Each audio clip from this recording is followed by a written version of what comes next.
Estamos em ação de graças agora pela consagração de vidas. O pastor estará com a palavra, ele vai ler o texto, dará a sua palavra e logo depois o quinteto, que é sexteto, estará cantando Pai Nosso. E assim finalizando o culto dessa noite. Que Deus possa abençoar.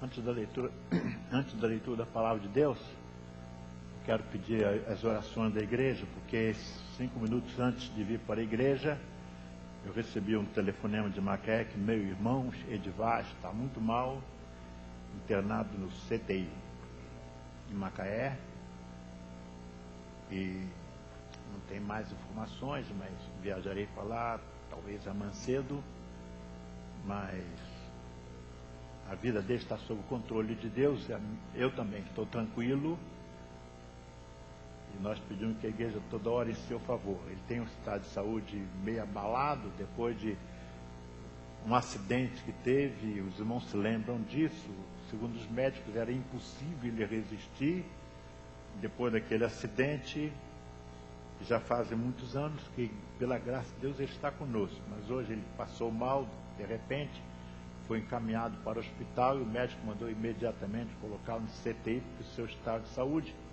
é muito grave e a vontade de Deus é que deve ser feita, não a nossa vontade. Vamos ficar de pé, irmãos, para a leitura da palavra de Deus, no Evangelho de Mateus, no capítulo 16, o texto sobre o qual nós conversamos no domingo. Nós já lemos esse texto e nós vamos apenas continuar a tirar dele as lições tão preciosas para a vida da igreja. Mateus capítulo 16, versículos 13 a 20, vamos falar todos juntos? Tendo Jesus chegado às regiões de Cesareia de Filipe, interrogou o seu discípulo dizendo: quem dizem os homens ser o Filho do Homem? Responderam eles: uns dizem que é João o Batista, outros Elias, outros Jeremias ou algum dos profetas. Mas vós, perguntou-lhe Jesus, quem dizeis que eu sou? Respondeu-lhe Simão Pedro: tu és o Cristo, o Filho do Deus vivo. Disse-lhe Jesus: bem-aventurado és tu, Simão Bar-Jonas, porque não foi a carne e o sangue que tu revelou, mas meu Pai que está nos céus. Pois também eu te digo que tu és Pedro, sobre esta pedra edificarei a minha igreja, e as portas do inferno não prevalecerão contra ela. Dar-te-ei as chaves do reino dos céus. O que ligares hoje na terra será ligado nos céus, e o que desligado na terra será desligado nos céus. Então ordenou aos seus discípulos que a ninguém dissesse que ele era o Cristo. Deus abençoe a leitura da sua palavra. Assentai-vos. Prezados irmãos, nós estudamos domingo sobre Pedro a pedra, mas não a pedra principal, não a pedra angular, não a pedra sobre a qual a igreja de Cristo se assenta. Pedro era apenas uma pedra, como eu sou uma pedra. Os irmãos são uma pedra. O povo de Deus é constituído de pedras. E o próprio Pedro, na sua primeira carta, ele escreve dizendo que nós somos pedras vivas, sacerdócio real, nação santa, povo escolhido, para levar a sua mensagem, para levar a mensagem de Cristo a toda a humanidade. A pedra principal, a pedra angular, não é outro, meus queridos irmãos, senão Jesus Cristo, o nosso Salvador. E nesse texto escriturístico, nós encontramos Jesus falando a Pedro depois dele fazer a famosa declaração: tu és Cristo, Filho do Deus vivo. Jesus lhe disse: Bem-aventurado és tu, Simão, porque tu não revelou a carne nem o sangue, mas meu Pai que está nos céus. Que bênção, meus prezados irmãos, como causou bem aos ouvidos de Pedro ouvir de Jesus: bem-aventurado és tu. É isso que eu quero ouvir de Jesus, é isso que eu quero que minhas ovelhas ouçam de Jesus: bem-aventurado és tu. Por que Jesus chamou Pedro de bem-aventurado? Porque Pedro não revelou a carne, nem o sangue, mas revelou a verdadeira missão de Cristo Jesus. É isso que nós devemos fazer com a nossa vida. É isso que nós devemos fazer nas nossas atividades, no nosso relacionamento social, onde quer que nós estejamos. O que cabe à igreja fazer é revelar a Cristo. E ele está nos dizendo, depois ele fala assim: pois eu também te digo que tu és Pedro, sobre esta pedra edificarei a minha igreja, as portas do inferno não prevalecerão contra ela. É isso que eu quero falar nesta noite, meus irmãos, a garantia de que as portas do inferno não prevalecem contra a igreja de Cristo. Eu sei de muitas instituições que nasceram, viveram e morreram, mas a igreja de Cristo jamais morrerá.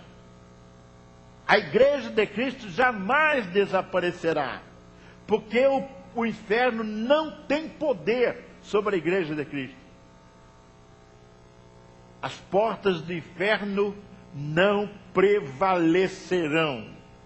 E eu faço parte dessa igreja. Não somente a igreja local, a primeira igreja de Nova Iguaçu. Eu faço parte dessa igreja constituída dos remidos do Senhor. Sobre esta igreja, o diabo não tem poder. Sobre esta igreja, ele não pode contar que um dia ele vai conseguir fechá-la, porque é impossível. Mas eu tenho o privilégio de fazer parte dessa igreja e de representá-la aqui na terra. Todos nós representamos, mas há certas passagens, se nós continuarmos lendo a palavra de Deus, o versículo 21 em diante, nós encontramos a palavra de Deus dizendo que depois começou Jesus Cristo a mostrar aos seus discípulos que era necessário que ele fosse a Jerusalém, que padecesse muitas coisas dos anciãos, dos principais, dos sacerdotes e dos escribas, que fosse morto e que ao terceiro dia ressuscitasse. Pedro, tomando-o à parte, começou a repreendê-lo, dizendo: tenha Deus compaixão de ti, Senhor. Isso de modo nenhum te acontecerá. Presta atenção, meus irmãos, na palavra de Pedro. Pedro, tomando a parte, começou a repreendê-lo. Que ousadia! Pedro repreendendo a Jesus. Mas, na verdade, se nós formos friamente analisar como é que ele repreendeu a Jesus, até que a gente vai dar razão a ele. Lamentavelmente, muitos vão dar razão a ele. Porque a razão que ele apresentou era uma razão que talvez eu fizesse também, talvez vocês fizessem. O que Pedro falou para Jesus, disse assim: tenha Deus compaixão de ti, Senhor. Isso de modo nenhum te acontecerá. Jesus falou que ia ser pregado na cruz. Jesus falou que ia padecer dos anciãos. Jesus falou que ia padecer dos pecadores. Jesus falou que ia padecer na mão dos judeus. E Pedro, que acabara de dizer que Jesus Cristo é o Filho de Deus, que Jesus Cristo é o Salvador do homem, depois dele ser elogiado por Jesus, agora ele não compreende que era a missão de Jesus. Jesus veio ao mundo para morrer em nosso lugar. Então ele diz: Senhor, de maneira nenhuma te aconteça isso. Em outro livro, no livro de Lucas, ele diz assim: nem que seja necessário eu morrer em teu lugar. Não é simpática a posição de Pedro? Senhor, eu estou pronto a morrer no teu lugar. Entre eu e o Senhor, claro que o Senhor, não eu no seu lugar. E claro que, humanamente falando, todos nós íamos estar simpáticos com a posição de Pedro. Mas Jesus falou: para trás de mim, Satanás. Jesus acabara de dizer: bem-aventurado és tu, Pedro, porque tu não revelou a carne e o sangue. Agora ele está revelando a carne e o sangue. Poucos minutos depois, ele começa a revelar a carne e o sangue. E agora Jesus não fala bem-aventurado, mas fala: para trás de mim, Satanás. Quantas vezes, como pedra, como Pedro era, quantas vezes como pedras vivas, como nós somos chamados, nós mudamos de posição, como Pedro mudou, passamos a revelar a carne e o sangue, e então não entendemos a grandiosidade da missão de Jesus ao vir ao mundo para nos salvar. A Bíblia então está dizendo que dar-te-ei as chaves do reino. Dar-te-ei as chaves do reino dos céus. Nós somos, meus prezados irmãos, a igreja, a quem Deus dá a chave. Nós somos a porta e somos as chaves ao mesmo tempo. A porta, meus prezados irmãos, ela existe para que ela se abra, ou para que ela se feche. Ou nós vamos ser portas abertas para que elas possam abrigar milhões de pessoas, ou ela vai ser portas abertas para tirar milhões de pessoas do pecado, do mundo, das trevas, da miséria, da escuridão, da depravação, da corrupção, da idolatria. A igreja é porta aberta para que através dela milhões de pessoas adentrem. E a igreja se mantém como porta aberta quando ela se propõe a realizar a obra missionária. Porque não há obra maior no mundo, meus prezados irmãos, do que a obra missionária. A obra missionária, a obra de missões, nasceu no coração de Deus. Deus foi o primeiro missionário. Ele mandou o seu filho na cruz do Calvário, para que pela morte do seu filho nós pudéssemos ser salvos. Agora ele determina a sua igreja. Ele fala, ele dá ordem à igreja para que a igreja saia por todo mundo pregando o evangelho a toda criatura. Ele dá ordem à igreja para que saia ao mundo como sal da terra e luz do mundo. Então nós somos porta aberta. E lá, Apocalipse capítulo 3, versículo 20, a igreja de Laodiceia, nós já aprendemos há poucos domingos atrás: eis que diante de ti pus uma porta aberta. Eis que estou à porta e bato. Eis que estou à porta e bato. Se alguém bater a porta, ela se abrirá. Eis que estou à porta e bato. A igreja é uma porta. Uma porta que deve estar aberta. Aberta para receber drogados, a porta aberta para receber bêbados, porta aberta para receber prostitutas, porta aberta para receber ladrões, porta aberta para receber pecadores de todos os níveis, para que ouçam a mensagem salvífica da salvação. A igreja não pode ficar circunscrita, limitada às suas quatro paredes. Ela precisa ir para o mundo. Ela precisa no mundo dizer: nós temos a solução para a nossa cidade. Nós temos solução para o nosso estado. nós temos solução para o país, nós temos solução para o mundo, porque nós somos a porta da salvação. Nós somos a porta que leva aos céus. Porque é a igreja, somente a igreja, e não associações, não clubes, não organizações sociais, que vão levar a mensagem, que só quem tem a mensagem é a igreja de Cristo, que nós fazemos parte. A igreja comemora os seus 91 anos. Como eu dou graças a Deus pela vida do irmão Zanardi, graças a Deus pela vida do irmão Elcio, do irmão Anani, da irmã Gênesis. Meus irmãos, vidas que há 60 anos atrás, 50 e tantos anos atrás, aqui na igreja, estavam aqui para fazer essa igreja crescer. Milhares de vidas passaram por ali. Quase muitas centenas de vidas já estão na glória. Muitas vidas ornamentam com a sua vida espiritual o rol de membro de muitas outras igrejas.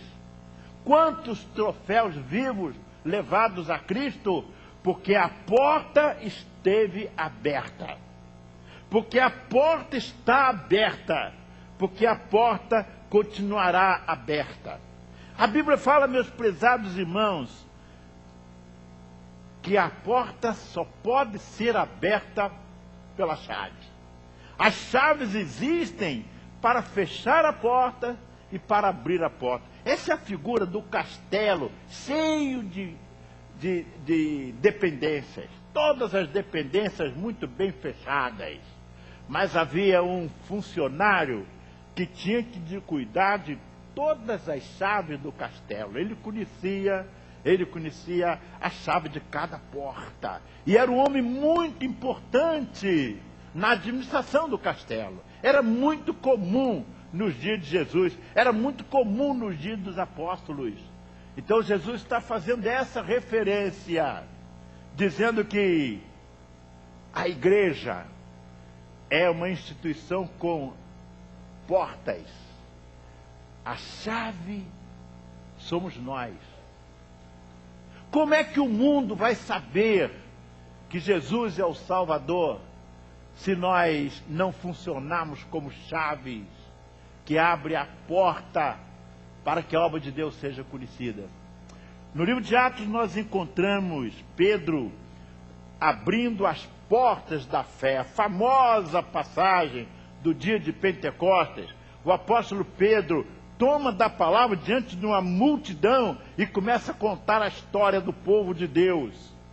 Pedro se tornar ali a grande chave da fé para dizer que aquela chave abria as portas da fé para que o povo soubesse o que Deus fizera na história do povo. O apóstolo Paulo, meus prezados ouvintes, abriu as portas da fé para os gentios. Que extraordinária história, a história de Paulo, abrindo as portas da fé para os gentios tomarem conhecimento que a mensagem, que a salvação, que Jesus não era propriedade dos judeus. A salvação não era só para os judeus, a salvação era também para os gentios. E o grande apóstolo dos gentios, o grande príncipe, o grande missionário, ele abrir as portas da fé para que os gentios tomassem conhecimento que Jesus é o Salvador. A igreja, meus prezados ouvintes, precisa ser uma porta gigantesca, para que não uma, nem duas, nem três pessoas, mas muitas pessoas entrem para receber a salvífica mensagem do Evangelho. Quando nós dedicamos a nossa vida ao Senhor, nós não passamos de uma pedra. E meus irmãos, eu me sinto uma pedrinha pequena. Mas essa pedrinha pequena tem tanto valor, não pelos seus conhecimentos, mas pela graça de Cristo Jesus. Você, meu irmão, você é membro da igreja. Não perca essa visão de que não há instituição na face da terra que se compare à igreja de Cristo. E não há honra maior para o crente do que fazer parte da igreja de Cristo. Eu faço parte de uma instituição que o diabo não tem poder. Eu faço parte de uma instituição que jamais acabará.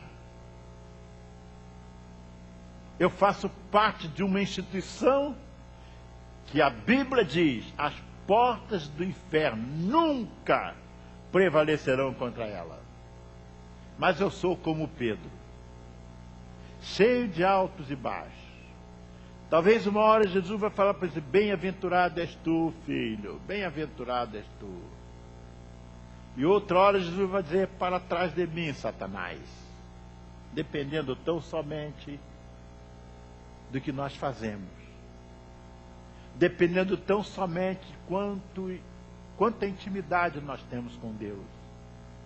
Dependendo de quanto nós procuramos honrar esse nome de membro do corpo vivo de Cristo, que é a igreja. A palavra de Deus diz: eu te digo que tu és Pedro, sobre esta pedra edificarei a minha igreja.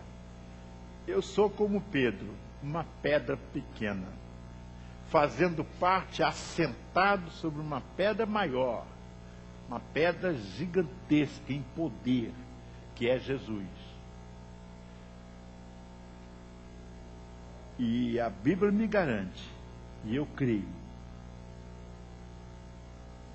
que se eu procurar em Cristo Jesus segurança para a minha vida, procurar em Cristo Jesus orientação para os meus passos e obedecer a Jesus em todas as circunstâncias, a vitória que Ele garante à sua igreja, dela eu faço parte. Eu faço parte efetiva dessa vitória, porque é vitória para a igreja, é vitória para mim, para você, para todos nós que fazemos parte da igreja. Mas essa vitória, meus prezados irmãos, milhões de outras pessoas não têm o mesmo privilégio, não têm essa mesma esperança. A eles nós devemos levar a mensagem do Evangelho, a mensagem da cruz de Cristo e do Cristo crucificado, que é a razão de ser da igreja. A única mensagem que a igreja tem de pregar é a mensagem do Cristo crucificado. Um irmão chegou para mim e falou assim: pastor, primeiro a gente tem que alimentar o pobre para depois falar de Cristo. Lê do engano. Lê do engano. Nós devemos falar de Cristo. Tudo. Cristo em primeiro lugar. As outras coisas serão acrescentadas. Se nós fizermos bem, se nós fizermos a parte social, batemos palma. Vamos bater palmas. Mas é consequência, é resultado de uma fé, de uma vida dedicada ao Senhor. É falando de Cristo que nós vamos mudar o homem. Não é alimentando o seu estômago que nós vamos, não é dando emprego que nós vamos levar ninguém a Cristo. Não é tirando dos vícios que eu vou levar alguém a Cristo. Não, senhores. Quero deixar bem claro isso. O alvo da Junta de Missões Nacionais não é tirar o homem da droga. O alvo de Missões Nacionais é levar o homem a aceitar a Cristo. O objetivo é esse. A visão é essa. Então, uma vez ouvindo a mensagem, aceitando a Jesus, o seu vício vai ser abandonado totalmente. Ele não voltará para o vício, porque ele tem Jesus no coração. O trabalho da igreja é mudar o homem de dentro para fora, não de fora para dentro. Essa é a mensagem que a igreja prega há 91 anos. É a mensagem que a igreja vai pregar enquanto Cristo não voltar. Só esta mensagem, não tem outra mensagem. Qualquer outra mensagem é consequência da mensagem de que só Jesus Cristo salva.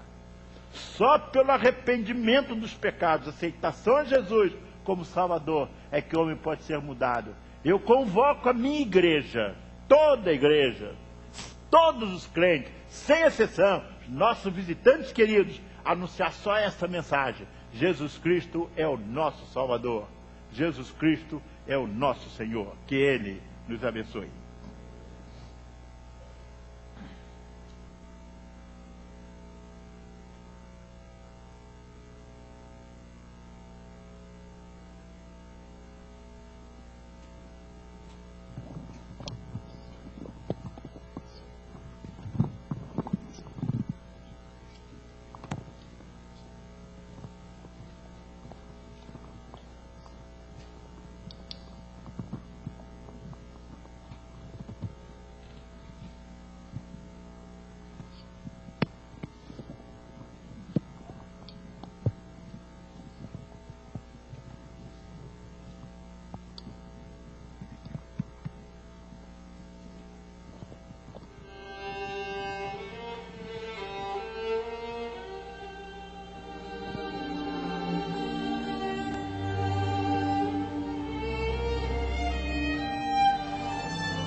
No céu, o teu nome é. O teu nome, ó Pai,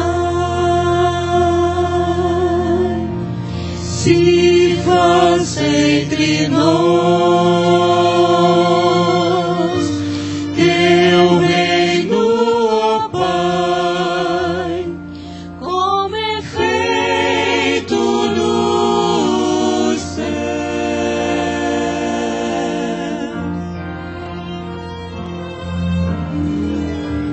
Que nosso pão não falte jamais.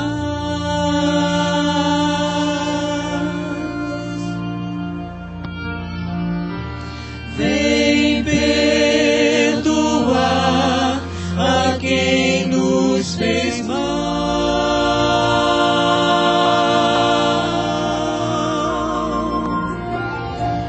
Oh, meu Pai grandioso, que estás lá no céu, sei que santo és.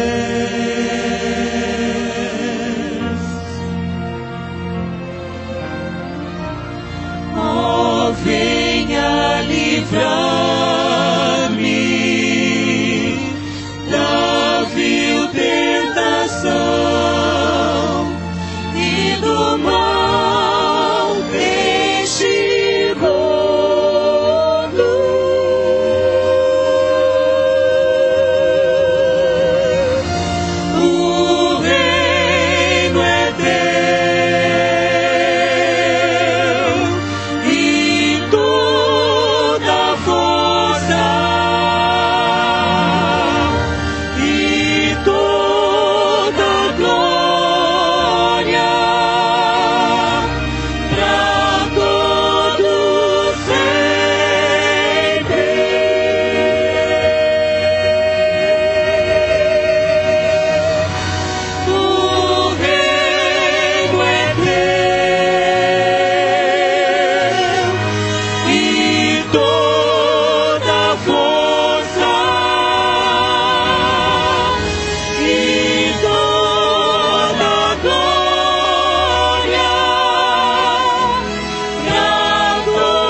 representada através de Sua Excelência, tá bem?